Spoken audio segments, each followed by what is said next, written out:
لا کیا ہر کھانا ہاتھ سے کھانا سنت ہے یا بعض کھانے سنت ہیں؟ کیونکہ ہر کھانا ہاتھ سے کھانا اچھا نہیں لگتا، جیسے چاول اور شوربہ یا دوسرے لیکوڈ کھانے۔ شاہد محمود یو کے سے۔ دیکھیں، چمچ سے کھانا بہرحال جائز ہے، کوئی ممانعت کی دلیل نہیں ہے۔ اگر غیر مسلموں سے مشابہت ہوگی چمچ سے تو پھر ناجائز کہا جائے گا، لیکن غیر مسلموں سے مشابہت نہیں ہے اس میں، تو سب کھا رہے ہوتے ہیں، مسلمان بھی کھاتے ہیں۔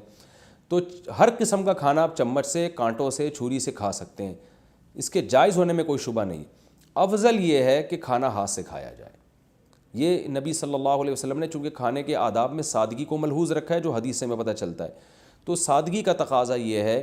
کہ ہاتھ دھوئے جائیں، اس سے کھانا کھایا جائے، اور نبی کا بھی یہ طریقہ ہے، تو بہتر یہی ہے کہ ہاتھ سے۔ لیکن ایسی چیزیں جو لیکوڈ ہوتی ہیں ان میں ہاتھ سے کھانا کھانے میں یہ نقصان ہوتا ہے کہ اس سے سامنے والے کو گھن آتی ہے اور وہ آپ سے اٹھتے بھی نہیں ہیں۔ جیسے کھیر ہے، اب آپ وہ انگلی سے کر رہے ہو، اٹھا رہے ہو کھیر کو، وہ لیکوڈ کی شکل میں نیچے گر رہی ہوتی ہے، پھر انگلیاں چاٹ کے آپ دوبارہ اسی میں ڈال رہے ہوتے ہو، وہ چٹی ہوئی انگلیوں کا تھوک سامنے والا بھی دیکھ رہا ہوتا ہے۔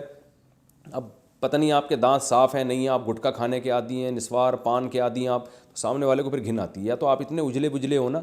جیسے آپ صلی اللہ علیہ وسلم کے دور میں صحابہ ہوا کرتے تھے، مسواکیں کرتے تھے، دانت صاف کرتے تھے، ان کے جسموں سے خوشبو آتی تھی، تو وہ تو ایک دوسرے کا جھوٹا بلا تکلف پیتے تھے، بلکہ فخر محسوس کرتے تھے۔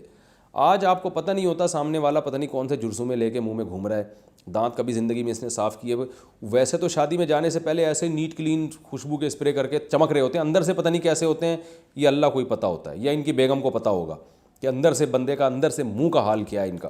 تو عام لوگوں کو نہیں پتہ ہوتا۔ اس لیے احتیاط ایک عام سلیم الطبع آدمی کو گھن آتی ہے کہ آپ اپنی انگلیاں چاٹ کے دوبارہ اسی میں ڈال کے تھوک ملائیں اس میں۔ تو ایسی چیز جو آسانی سے ہاتھ سے پکڑی جا سکتی ہے، جیسے روٹی سالن، تو ہاتھ سے کھا سکتے ہیں، یا چاول ذرا سخت ہوں تو وہ بھی، لیکن اگر لیکوڈ کی شکل میں ہے تو پھر میرا خیال ہے اس زمانے میں اس کو چمچ ہی سے کھا لینا چاہیے، کیونکہ ہاتھ سے کھانے کی سنت اتنی امپورٹنٹ نہیں ہے جتنی کسی کو تکلیف سے بچانے کی سنت ہے۔ اس کی مثال ایسے ہے جیسے ڈھیلے سے استنجا کرنا سنت ہے، اور طبی لحاظ سے بھی بہت مفید ہے، مٹی کے ڈھیلے سے استنجا سے جراثیم مرتے ہیں، لیکن علماء کہتے ہیں کہ آج کل جو پکے واش روم ہیں ان میں ڈھیلے سے استنجا جائز نہیں ہے، کیونکہ جب وہ ڈھیلا آپ پھینکو گے اس سے گندگی ہوگی، واش روم بند بھی ہو سکتا ہے، تو اس میں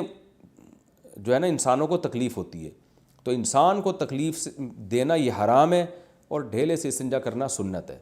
تو حرام کام سے بچنا تو زیادہ ضروری ہے نا، حرام کام سے بچنے کے لیے سنت کو چھوڑا جا سکتا ہے۔ تو ایسے ہی لیکوڈ چیز اگر آپ انگلی سے کھا رہے ہیں اور